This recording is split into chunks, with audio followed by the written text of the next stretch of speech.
Nous prions également Allah de multiplier sa grâce et ses faveurs sur le prophète Muhammad sallallahu alayhi wa sallam, ses compagnons, sa noble famille, sur tous ceux qui suivront leur guidée jusqu'au jour du jugement dernier. Mes chers frères et sœurs, nous sommes ensemble autour du livre Les 40 hadiths d'Imam al-Nawawi et aujourd'hui nous serons au commentaire du 23e hadith, yani al-hadithu al-thalith wal-ashrun, le 23e hadith de l'ordre établi dans ces livres, les 40 hadiths. Et vous avez au micro votre frère Moussa Diani et au micro votre frère Mohamed Baïlou. Ce hadith a été rapporté par Malik, qui dit le gré, en Abi Malik al-Haris bin Asim al-Ash'ari radiyallahu anhu قال. Abi Malik, c'est lui qui a rapporté les hadiths, il s'appelle al-Haris bin Asim al-Ash'ari radiyallahu anhu. Donc c'est plutôt Abu Malik qui a rapporté les hadiths, pas Malik. Excusez-nous. Ces grands compagnons du prophète sallallahu alayhi wa sallam dit que le prophète a dit At-tuhuru shatrul iman walhamdulillahi tamla'ul mizan wa subhanallahi walhamdulillahi tamla'ani aw tamla'u ma bayna as-sama'i wal ard was-salatu nurun was-sadaqatu burhanun was-sabru diya'un wal-qur'anu hujjatun laka aw 'alayka kullu an-nasi yaghdu فبائع نفسه فمعتقها أو موبقها رواه مسلم. Et le prophète sallallahu alayhi wa sallam, d'après Abu Malik al-Haris ibn Asim al-Ash'ari, il dit que le prophète a dit dans ses hadiths At-tuhuru shatrul iman, c'est-à-dire la pureté vaut la moitié de la foi. La pureté est égale à la moitié de la foi. Walhamdulillahi tamla'ul mizan, rendre louange à Allah remplit les balances en termes de récompense. Wa subhanallahi walhamdulillahi tamla'ani aw tamla'u ma bayna as-sama'i wal ard. Rendre gloire à Allah et louange également à lui, c'est-à-dire rendre gloire et louange à Allah, cet acte remplit l'espace entre les cieux et la terre en termes de récompense. Nam. Wassalatu nurun, la prière est une lumière. Wassadaqatu burhanun, l'aumône est une preuve. Wassabru diya'un, la patience est une clarté. Le Coran est une preuve contre, pour toi, c'est-à-dire en ta faveur ou à ton encontre. Tous les humains commercent de leur personne. Tous les hommes font commerce de leur personne. Donc, tous les hommes sont dans le commerce de leur personne.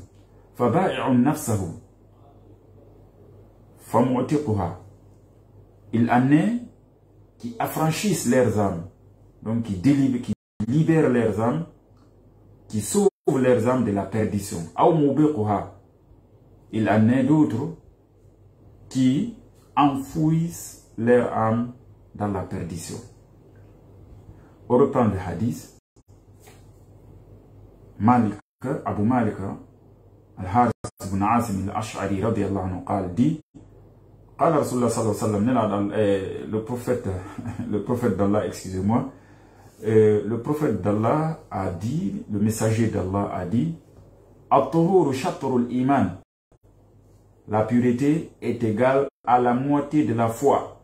Walhamdulillahi tamla'ul mizan, rendre louange à Allah remplit les balances en termes de récompense. Wa subhanallahi walhamdulillahi tamla'ani aw tamla'u ma bayna as-sama'i wal ard. Rendre gloire à Allah et louange à lui remplit l'espace entre les cieux et la terre en termes de récompense. Wassalatu nurun. La prière est une lumière. Wassadaqatu burhan. L'aumône est une preuve. Wassabru diya'un. La patience, l'endurance, c'est-à-dire diya'un, est une clarté. Wal Qur'anu hujjatun laka aw alayka. Le Coran est une preuve pour toi ou contre toi.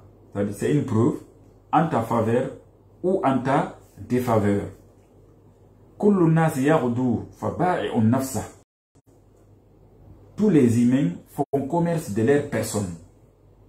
Famu'tiquha. Il en est qui libèrent leur personne, leurs âmes de la perdition. Aw mubiquha. Il en est en revanche qui font périr leurs âmes. Rawah Muslim, Imam Muslim a rapporté ce hadith. Mes chers frères et sœurs, venons-en au décryptage des termes clés de ces hadiths. Bien sûr, nous partons du texte originel aussi, du texte originel en arabe, c'est-à-dire le texte que nous avons ici, c'est ce texte même qui se trouve dans les anthologies des hadiths, dans le recueil des hadiths. Donc le texte brut ici, nous allons essayer de décortiquer ici les termes clés de ces hadiths à travers ce commentaire proposé par Ibn Uthaymin.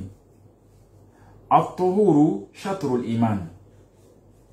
Là où le prophète paix et salut sur lui dit, la pureté équivaut est égal à la moitié de la foi.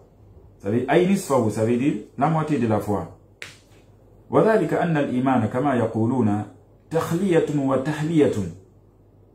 C'est là parce que selon ce qui est communément confirmé, dit que la croyance, c'est-à-dire c'est la foi aussi.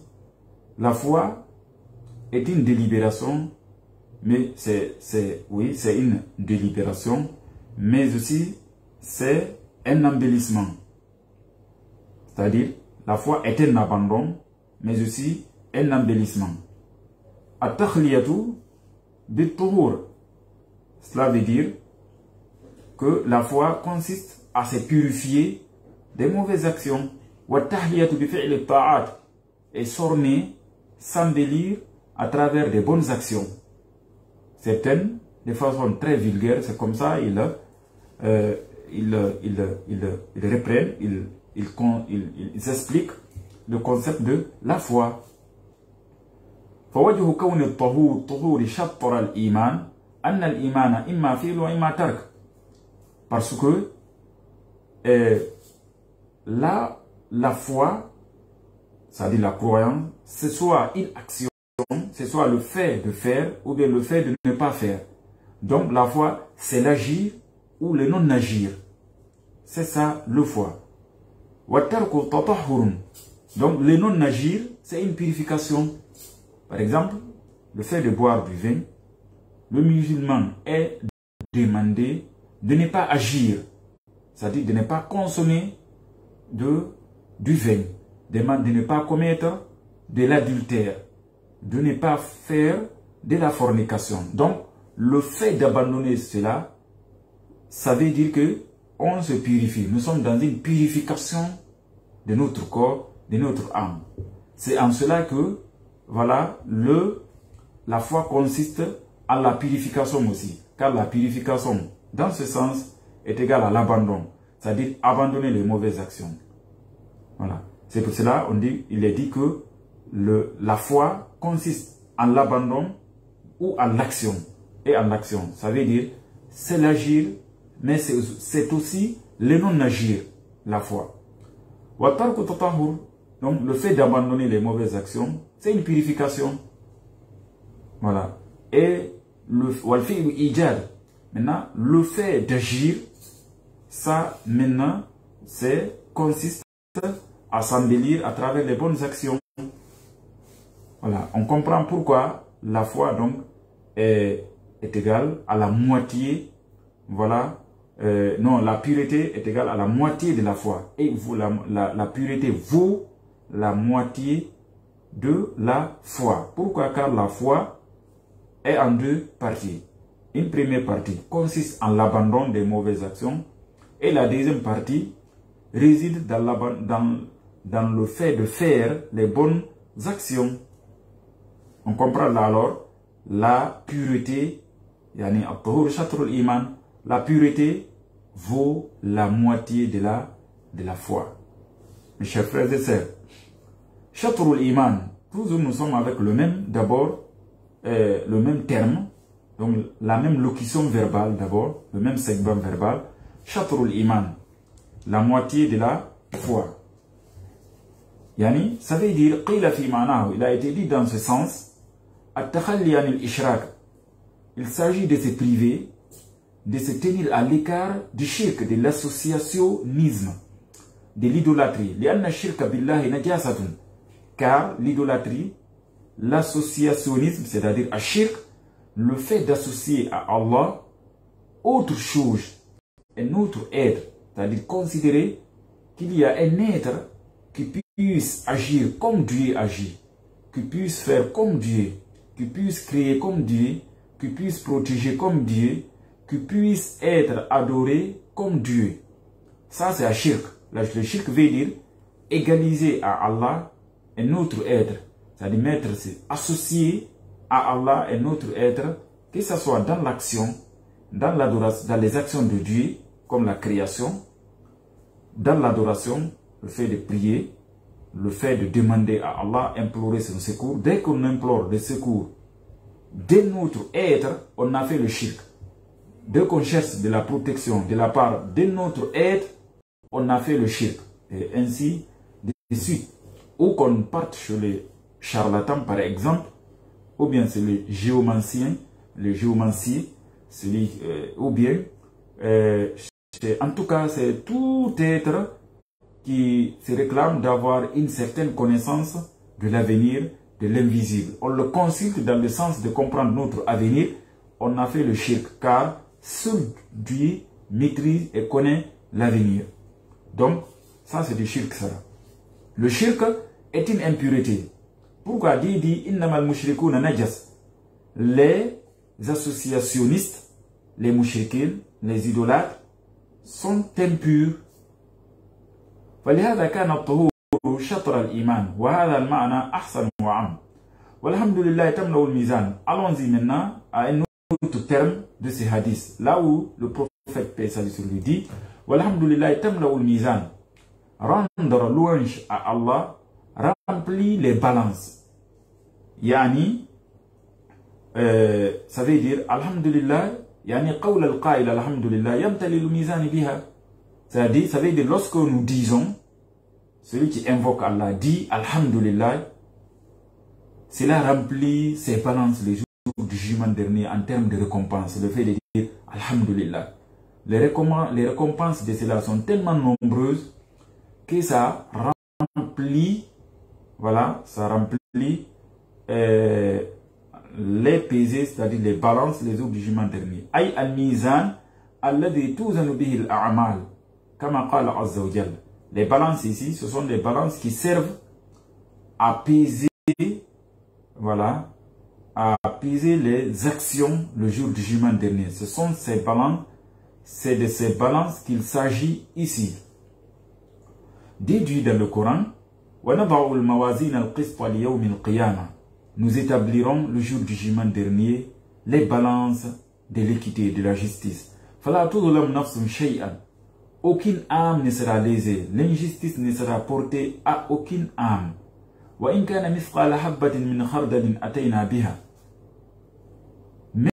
si ce que l'âme a fait, l'être humain a fait en termes d'action, est égal à un grain de moutarde, à un atome si on veut, Dieu le fera venir le jour du jugement dernier. Quelle que soit la petitesse de l'action, elle sera présentée le jour du jugement dernier et pesée. Nous suffisons pour rendre compte. Le Coran.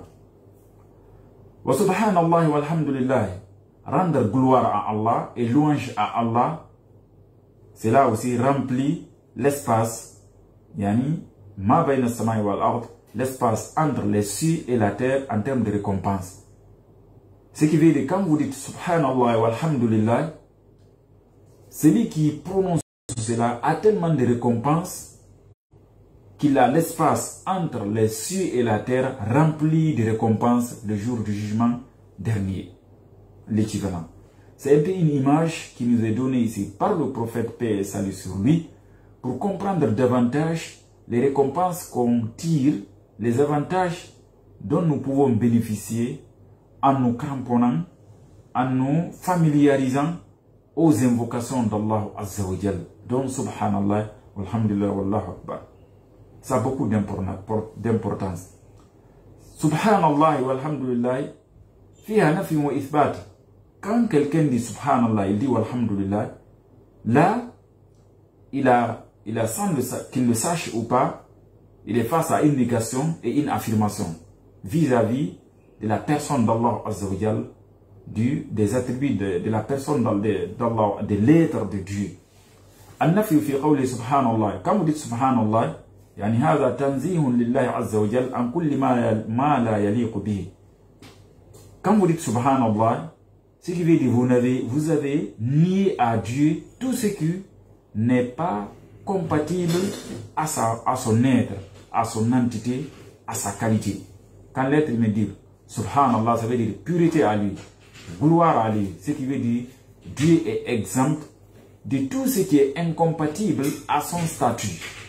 Par exemple, ce qui est incompatible au statut de Dieu, c'est le sommeil, c'est la somnolence, c'est l'oubli, c'est la fatigue. Voici entre autres des choses qui sont incompatibles à l'état, au statut de Dieu le très haut.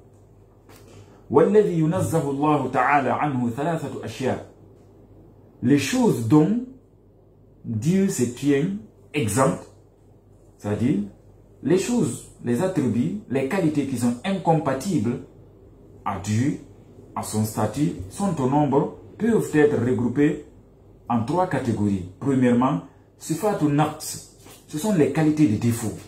Dieu est exempt, c'est-à-dire il est à l'écart des défauts.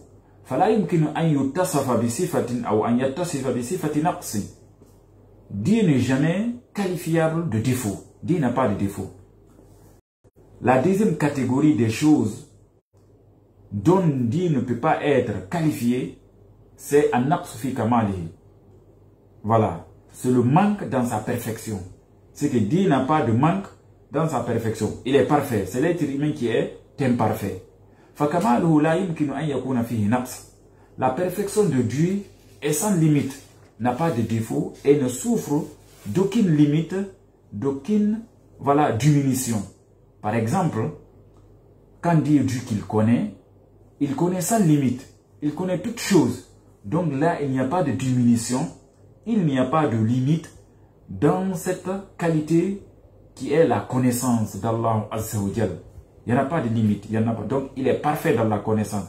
Alors que l'être humain ou bien les créatures sont imparfaits dans leur qualité. Quand par exemple on dit que le souverain, le roi, le président, il connaît, nous savons tous que cette connaissance a une limite.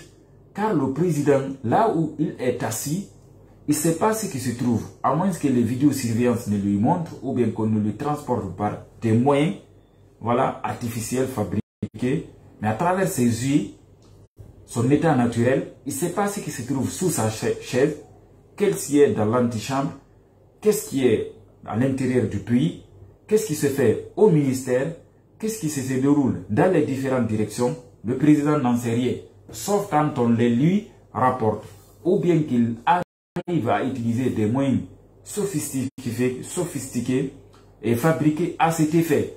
Mais à travers ces simples yeux, oreilles, ces simples facultés naturelles, il ne sait rien, il ne peut pas comprendre tout cela. Ce qui veut dire il est un souverain mais imparfait. Et l'être humain aussi est un être imparfait dans sa connaissance, dans ses actions. Voilà. Dans tout ce que nous faisons, nous sommes imparfaits dedans. On ne connaît pas tout, on n'entend pas tout, on ne peut pas tout faire, alors que Dieu peut tout faire Dieu entend tout, Dieu voit tout, alors que nous ne voyons pas tout, donc nous sommes limités, alors, donc imparfaits. Alors que Dieu, le Très-Haut, il est parfait dans tout ce que nous disons ici. Ce qui veut dire que il n'y a pas de diminution ni de limite dans la perfection divine. Donc la troisième catégorie des choses dont Dieu ne peut pas être qualifié, donc il y a cela, mushabahatul makhlouq, la ressemblance aux créatures. Dieu le Très-Haut ne ressemble en rien aux créatures que nous sommes, que les animaux sont, que toutes les espèces, les êtres animés ou inanimés sont. Nous sommes tous les créatures d'Allah Azza wa Jal. À ce niveau, nous ne ressemblons pas à Dieu. Dieu ne ressemble à rien à l'être humain, ni à un autre être. Donc, les créés ne sont pas semblables aux créateurs.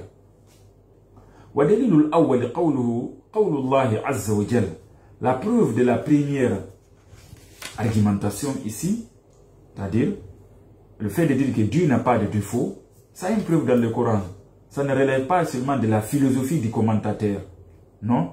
Dieu dit dans le Coran comme preuve de cela, Nam, place encore ta confiance en l'être qui est vivant, qui ne meurt jamais. Voilà. Donc, Dieu vit, il a une vie, il vit. Mais sa vie ne connaît pas de limite, ne connaît pas de fin, donc ne connaît pas de mort. Alors que nous aussi, nous vivons, mais nous allons tous mourir. Nous allons tous mourir. Kullu nafsin dha'iqatul maut.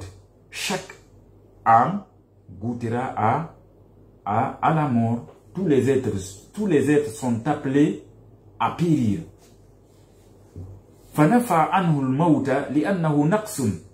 Là, Dieu, le Coran a nié à Allah la mort, la fin, la disparition, car ces choses sont des défauts. Là où Dieu dit aussi, comme preuve, que Dieu n'a pas de défaut, Dieu dit dans le Coran, dit, la ta'khudhuhu sinatun wala nawm, ni somnolence, ni sommeil n'atteignent Dieu. Excusez-moi. Car le sommeil et la somnolence sont des défauts. Donc, la preuve pour le fait que Dieu soit parfait, Dieu est parfait, entièrement, absolument parfait. La preuve de cela, Dieu dit dans le Coran,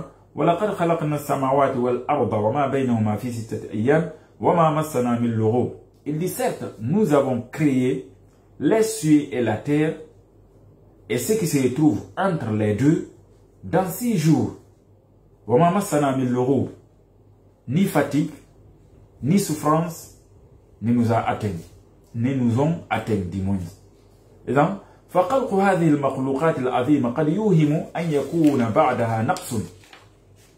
le fait de créer ces gigantesques créatures fait penser que celui qui les a créées est arrivé à un moment donné à s'exposer à la souffrance et à la fatigue. Car c'est gigantesque, c'est grandissime, ces cieux et la terre. C'est ce qu'on peut, l'esprit humain peut penser à cela, qu'à un moment donné, le créateur s'était fatigué. Comme déjà, c'est les pensées de certaines personnes. C'est pour ça que Dieu dit, ni fatigue, ni souffrance ne nous ont atteints. La preuve que Dieu ne nous ressemble pas aussi, c'est quand Dieu dit, quand le Très-Haut dit, rien ne ressemble à Allah, il est l'audient, il est celui qui voit. Walhamdulillah, le fait de dire Alhamdulillah, Alhamd, ça veut dire Alhamd en termes arabes, ça veut dire louange. Louange, ça c'est, cette parole est prononcée dans le sens de la perfection de celui-là qui est loué. Quand vous dites Alhamd, ce qui veut dire que vous avez loué Dieu avec amour et glorification. Quelqu'un qui dit louange à Allah, je loue mon Seigneur, ce qui veut dire qu'il le remercie, il le loue avec glorification, mais aussi avec amour. Oui. فكون هذه الجملة سبحانه والحمد لله فيها نفي النقص بالأنواع الثلاثة وإثبات الكمال. On comprend qu'ici, il y a là le fait que Dieu soit à l'exemple de tous les défauts et qu'il soit dans la perfection absolue. Dieu se définit ainsi. Nam. Et quand Dieu dit ma bayna tamla ou ma bayna samai wal ard, que quand vous dites ces paroles remplissent en termes de récompense l'espace entre les cieux et la terre. Personne ne sait cette distance. Personne ne peut évaluer la distance entre les cieux, voilà, et la terre. La superficie, j'allais dire. Cette superficie, même s'il y a des approximations, mais on comprend que ce sont des approximations. Donc, des estimations, ça veut dire que ça manque encore. Apparemment, le hadith montre, ظاهر الحديث أنها تملأ بين السماء والأرض ليس في منطقتك وحدك بل في كل المناطق. Le fait de remplir l'espace entre les cieux et la terre, ça c'est partout, c'est universel. Ce qui veut dire quand vous dites ces paroles et que Dieu vous accepte, apparemment le hadith montre que vous avez une récompense égale au contenu de l'espace entre les cieux et la terre partout dans le monde. Allons-y, on va évoluer. Là où Dieu dit was-salatu nurun, il dit que la prière est une lumière. Ay salatul farida wan nafila nurun. Ça veut dire que les prières obligatoires quotidiennes, journalières, mais aussi les prières surrogatoires, comme le fait de prier pendant ces nuits des 10 derniers jours, le prophète dit ça constitue de la lumière. Qu'est-ce que cela veut dire? Ça veut dire nurun fil qalb, c'est une lumière dans le cœur de celui qui prie, mais aussi c'est une lumière dans son visage, c'est une lumière qui va le suivre dans la tombe, mais aussi c'est une lumière qui va le suivre jusqu'au jour du jugement dernier. Donc la prière est une lumière absolue qui apparaît sur le visage de ceux qui prient avec assiduité, régularité, mais aussi en respectant les règles de la prière. Vous verrez la personne, le visage est illuminant, est luisant, voilà, ça porte de la lumière, mais pas cette lumière artificielle, c'est une lumière provenant de Dieu, donc une lumière divine. Quand Dieu dit was-sadaqatu, as-sadaqa ici, c'est l'aumône. Ça veut dire bazlul mal lil muhtaj taqarruban ila Allah azza wa jalla. Quand Dieu dit, ça veut dire as-sadaqa, ça veut dire quand vous êtes en islam, c'est quoi l'aumône en islam? L'aumône en islam, c'est de donner un bien, ça peut être de l'argent, à celui qui en a besoin, avec l'intention de plaire à Allah, avec l'intention de rechercher l'agrément et la satisfaction de Dieu. C'est ça l'aumône en islam.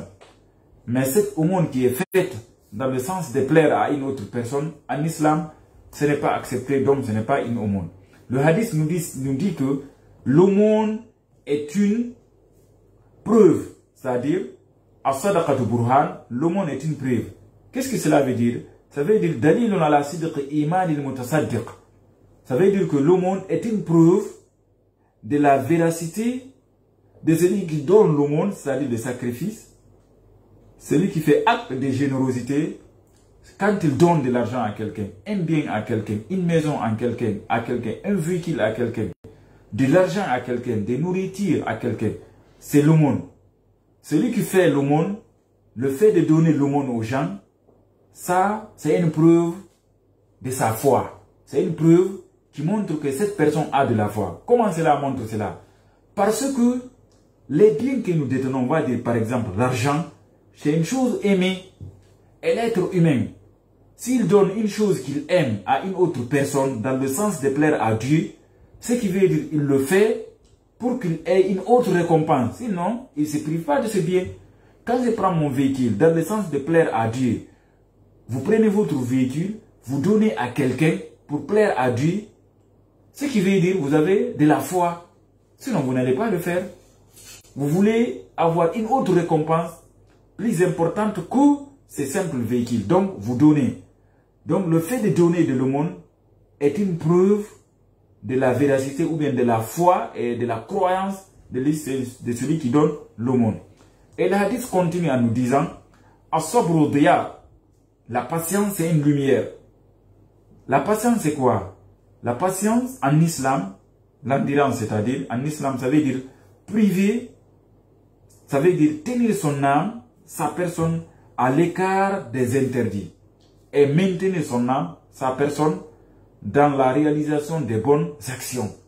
C'est ça de façon grosso modo, de façon générale, c'est ce que signifie la patience ou l'endurance en islam. Endurer en islam, être patient en islam, ça veut dire on patiente, on se maintient dans un état de non-désobéissance à Dieu.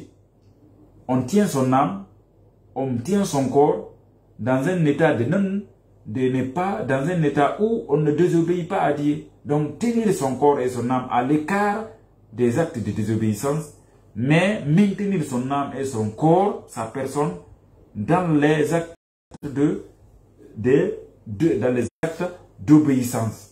Prière, invocation, lecture du Coran, respecter les gens, donner de l'argent aux gens, faire du bien aux gens, voilà, se comporter bien vers son entourage, tenir son âme dans ça c'est sobre. Mais aussi, le fait d'éviter la fornication, l'adultère, la consommation de la drogue, la désobéissance vis-à-vis de ses parents, de ses enseignants, maintenir son âme dans ça, c'est aussi la patience. Nous comprenons que ce sont les volets ici de l'endurance. Endurer, c'est endurer à éviter, dans le fait d'éviter les actes de désobéissance, mais aussi le fait de maintenir sur les actes d'obéissance. Mais il y a un autre volet aussi de la patience, c'est le fait d'accepter ce qui nous arrive, considérant cela comme c'est de la part du destin. C'est-à-dire, vous avez un malheur, vous avez fourni tous les efforts, finalement le malheur vous a atteint. Vous acceptez, vous endurez à cause de Dieu, vous dites que ça a été prédestiné. Sinon, j'ai fourni d'efforts, j'ai cherché de l'argent, j'ai prévenu, je me suis prédisposé de ceci et ou de cela, mais finalement, je suis tombé malade. J'ai raté telle chance, j'ai raté tel argent, alors que j'ai fourni le maximum d'efforts possible pour réussir, mais ça n'a pas marché. Donc, le fait de considérer cela comme de la part de Dieu, donc c'est un destin, c'est aussi un aspect de la patience. Oui. Et nous comprenons par là que la patience, le hadith nous dit, c'est une lumière. Mais ici dit, la patience est une clarté. Le hadith nous dit cela. Wasabru diya'un. La patience est une clarté. Ici, Dieu n'a pas dit lumière. Alors qu'il avait dit que la prière, as-salat nur, la prière est une lumière. Wadhalika li'anna ad-diya'a fihi harara. Parce que la clarté, quand en termes coraniques, en termes d'islam, quand vous êtes en législation droit islamique, diya, ça veut dire clarté, approximativement, c'est ce que ça veut dire en français. Ça comporte parfois de la chaleur. Kama qala azza wa jal, comme Dieu dit dans le Coran, ja'ala shamsa diya, il a fait du soleil une clarté. C'est une clarté, mais qui comporte de la chaleur. De la chaleur. Oui, c'est cela. Fafihi harara, wa sabru fihi harara, wa marara. On sait que déjà endurer comporte des choses amères, c'est difficile, c'est dur, c'est pour cela Dieu a dit que la clarté, la patience, l'endurance est une clarté. Il n'a pas dit c'est une lumière. Car endurer est difficile. La patience est amère. Et Dieu dit wal Quran hujjatul laka wa alayk. Le Coran est une preuve pour toi ou contre toi. C'est soit tu mets en pratique les enseignements du Coran, dans ce sens ça devient une preuve pour toi le jour du jugement dernier, pour ta réussite, ou bien tu fais dos aux enseignements du Coran, tu les minimises, tu les évites, tu les dédaignes, et finalement le Coran devient une preuve sur toi, donc en ta défaveur. Nous prions Allah Azza wa Jal que le Coran soit pour nous une preuve et non contre nous une preuve, Inch'Allah. Et Ensuite, le Coran nous dit que tous les humains font commerce de leur personne. Yani wa kullu nas yaghdu faba'i'uha, que tous les humains sortent le matin. Ay kullu nas yakhruju mubakkiran fil ghudwa fi sabah fi sabah wa hadha min babi darb al misal. Faba'i'u nafsa ay al ghadi yabi'u nafsahu, wa ma'na bai'i nafsihi annahu yukallifuha bil amal, li'annahu idha kallafaha bil amal at'aba an nafsa faba'aha. Ça veut dire chaque humain sort le matin et travaille. On œuvre, on agit, on est engagé. Ce qui veut dire on fait commerce de sa personne. C'est soit dans ce commerce de notre propre personne, on perd ou on gagne. Car ce sont les deux dans le commerce. Soit on perd, soit on gagne le plus souvent. C'est ce qui est dominant. C'est pour cela qu'il dit, c'est soit on revend son âme, ou bien on la rachète. C'est-à-dire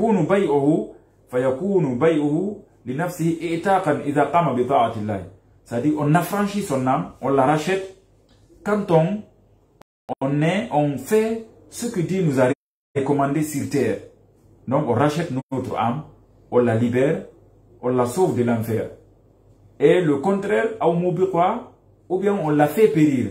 Comment on fait périr son âme? C'est qu'on ne respecte pas les ordres de Dieu sur terre, ses recommandations.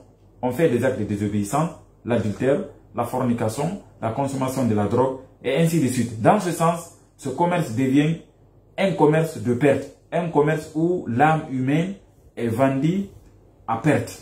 C'est ce que veut dire Hadith. Donc tous les humains font commerce, tous les humains que nous sommes, nous revendons. Ce soit nous revendons notre âme, ou bien nous la rachetons. On revend notre âme si nous ne nous conformons pas aux ordres de Dieu. On rachète notre âme si nous nous conformons aux ordres de Dieu. Et racheter son âme, c'est le fait de la sauver de l'enfer. Donc, faire périr son âme, c'est le fait de l'exposer au supplice du jour du jugement dernier. C'est ce que le hadith nous dit. Maintenant, quant aux leçons à tirer de ces hadiths, Inch'Allah, le temps ne nous a pas permis, vu le retard que nous avons accusé au démarrage de l'émission. Mais Inch'Allah, nous continuerons les hadiths la semaine prochaine, même si on ne va pas l'achever ici. On va continuer avec les leçons qui ne, vraisemblablement que nous ne pouvons pas finir, mais tout de même on peut commencer. On peut aller aux leçons. S'il y a des questions, chers auditeurs peuvent le poser aussi, il n'y a pas de problème. Mais pratiquement on n'a pas le temps. Donc ce hadith a un premier avantage, une première leçon à tirer de ces hadiths. C'est al-hassu ala tuhuri al-hissi wal-ma'nawi. Le hadith nous encourage ici, voilà, à être assidus dans la pureté matérielle mais aussi dans la pureté immatérielle. Voilà, il faut être pur en faisant de l'ablution, en faisant le grand lavage, en tenant son cœur à l'écart de l'avarice, à l'écart de shirk, à l'écart de l'ostentation et de l'orgueil, ainsi de suite. Ça, c'est la pureté immatérielle, donc spirituelle. Mais aussi, il y a la pureté immatérielle, ce qui veut dire on tient son corps à l'écart de tous les objets immatériels censés nous rapporter ici des maladies et ainsi de suite. Deuxième leçon à tirer de ce hadith, أن الإيمان يتبعض فبعضه فعل وبعضه ترك. La foi se subdivise. Ici dans ce hadith, la foi a été subdivisée, surtout dans son commentaire, en deux catégories. Une catégorie consistant dans l'abandon des mauvaises actions et une deuxième catégorie consistant dans la réalisation des bonnes actions. Troisième leçon à tirer de ce hadith, Fadilatu hamdillahi azza wa jalla. Le mérite de louer Allah Azza wa Jal, le hadith montre cela car il dit que quand vous louez Allah, vous dites Alhamdulillah, vous avez une récompense qui est l'équivalent du contenu de l'espace entre les cieux et la terre. Isbatul Mizan, une quatrième leçon à tirer de ce hadith, c'est la confirmation des balances. Wal Mizan ja'a dhikruhu fil Qur'an iddat marrat. Les balances ont été évoquées dans le Coran dans plusieurs versets. dans plusieurs versets, parfois de façon détaillée, parfois de façon générale, mais toujours est-il que les balances qui serviront à peser les actions des humains le jour du jugement dernier, ces balances ont été évoquées, ont été mentionnées dans le Coran. Ces balances ne sont pas spirituelles, elles sont matérielles, elles existent. Le jour du jugement dernier, elles seront vues. Ce n'est pas par pensée, ce n'est pas imaginaire. Non. Une cinquième leçon à tirer de ces hadiths, Anna salata nurun wa tafarra ala hadha al-hasala kasratu salat. Le fait que les hadiths, fadilatul jami, excusez-moi, fadilatul jami bayna subhanallah walhamdulillah. Donc, un cinquième mérite, c'est-à-dire une cinquième leçon à tirer de ces hadiths, c'est l'association entre subhanallah walhamdulillah. Quand vous êtes en invocation des noms d'Allah Azza wa Jal, associé le plus souvent subhanallah et alhamdulillah, on voit que ça a un mérite, ça a un grand mérite, le fait de dire à la fois subhanallah et alhamdulillah, ça a un grand mérite. Donc c'est la cinquième leçon que nous avons, qui a été tirée de ces hadiths. Il y en a 6e, 7e, 8e, 9e, 10e, 11e, 12e, 13e que nous allons Inch'Allah décrire la semaine prochaine. Mes chers frères, nous sommes arrivés à la fin de cette émission. Nous n'avons plus qu'à vous dire merci et remercier grand merci à Allah Azza wa Jal. À la semaine prochaine, Inch'Allah, au micro, votre frère Moussa Diani, et à la technique, votre frère Mohamed Jan So. Assalamu alaikum wa rahmatullahi wa barakatuh.